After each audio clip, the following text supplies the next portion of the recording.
Eddie Van Halen on the guitar with the Eruption solo on a Tuesday morning. Going to tell you about that and how to invent your own luck.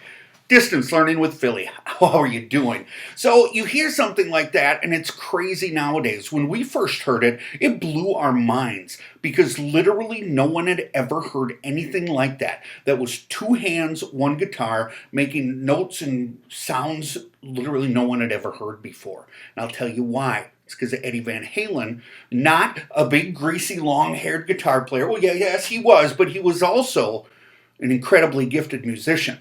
He comes from a line of musicians. His parents were classically trained. Music had always been a part of the Van Halen's life. His brother Alex, who played drums in the band Van Halen, he and Alex grew up playing with their dad at a very, very young age, just to make ends meet. They both won piano competitions with over 5,000 people entering it, but Eddie couldn't read music. And that's a part of Eddie's genius, because he was starting out playing drums, but his brother was better than him, so his brother gave him his guitar, said, "You play it." Well, Eddie wanted a sound, and because he couldn't read music, he could hear it and feel it.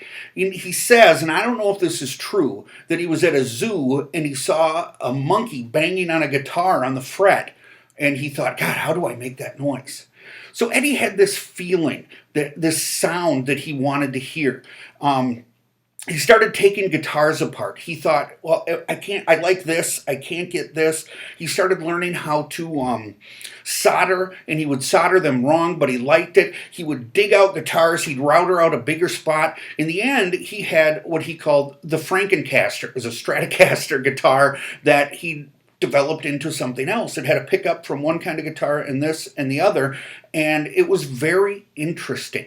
But he finally had that sound that he wanted. Eddie invented something called finger tapping by hitting the notes, the frets up on the neck of the guitar. And I'll post several examples of that.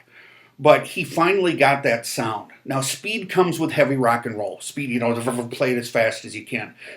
But when you look at it, it's about the placement of the notes. So why the American dream?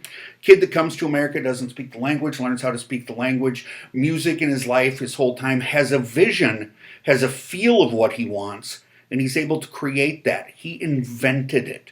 And he became, of course, very successful. And I would claim easily the greatest guitar player who's ever made, and an inventor. No one can really say that. Joke of the day today. Why did the man get hit by the bike every day? Well, he was caught in a vicious cycle. Another guitar player is our quote of the day. My inspiration comes not from outer space. It just comes to me. I have no idea why they come and when they do. Joe Satriani. Interesting. Back to a little bit more of Eddie Van Halen. Now, I talked about a kid who couldn't read music. You want to know what's crazy? After he learned how to make that guitar of his, literally make a guitar, and how to play on the neck, they had to reinvent how they write music. You couldn't do it with the style that they wrote music in before that. That's something. We're out of here. Listen to a little more Van Halen, and remember, reinvent and invent things for your vision.